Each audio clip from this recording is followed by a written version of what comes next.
ناظرین، صفحہ نمبر ہے 102 اور ہمارا جو ہیڈنگ ہے وہ چل رہا ہے مسئلہ استعانت و توسل کی تحقیق اور احکام کی تفصیل۔ ناظرین، اس کتاب کے رائٹر ہیں مفتی اعظم پاکستان حضرت مولانا مفتی محمد شفیع صاحب رحمۃ اللہ علیہ۔ معارف القرآن اس کتاب کا نام ہے، جس میں تفسیر، تشریح اور ترجمہ اور ڈیٹیل سب آ رہی ہے، اور سورۃ فاتح سے لے کر سورۃ بقرہ اس ٹائم ہم زیر ڈسکس ہے، اور پارہ اول سے پارہ تیسرا اور رکوع اس کے 8 ہے، یہ آپ کی خدمت میں پیش کیا جا رہا ہے۔ بسم اللہ الرحمن الرحیم، الحمد للہ وکفی وسلام علی عبادہ الذین اصطفی۔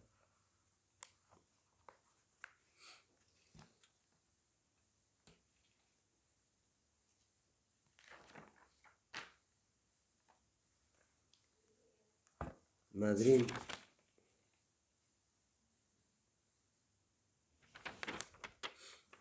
کیونکہ ایسے خوارق و عادات کے اظہار سے جو مقصد ہے وہ اس کے بغیر پورا نہیں ہوتا ہے، اس لیے معلوم ہوا کہ عقیدہ تو یہی رکھنا ہے کہ سب کچھ اللہ تعالیٰ کی قدرت و مشیت سے ہو رہا ہے۔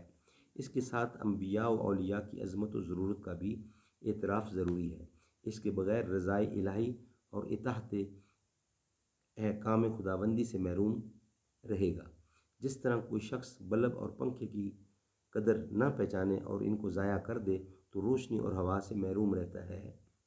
وسیلہ استعانت اور استمداد کے مسئلے میں بکثرت لوگوں کا اشکال رہتا ہے۔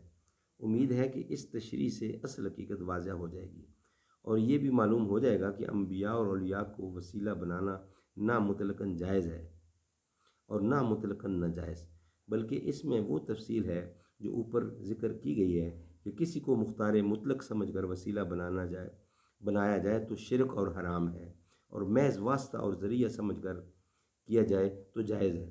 اس میں عام طور پر لوگوں میں افراط و تفریط کا عمل نظر آتا ہے۔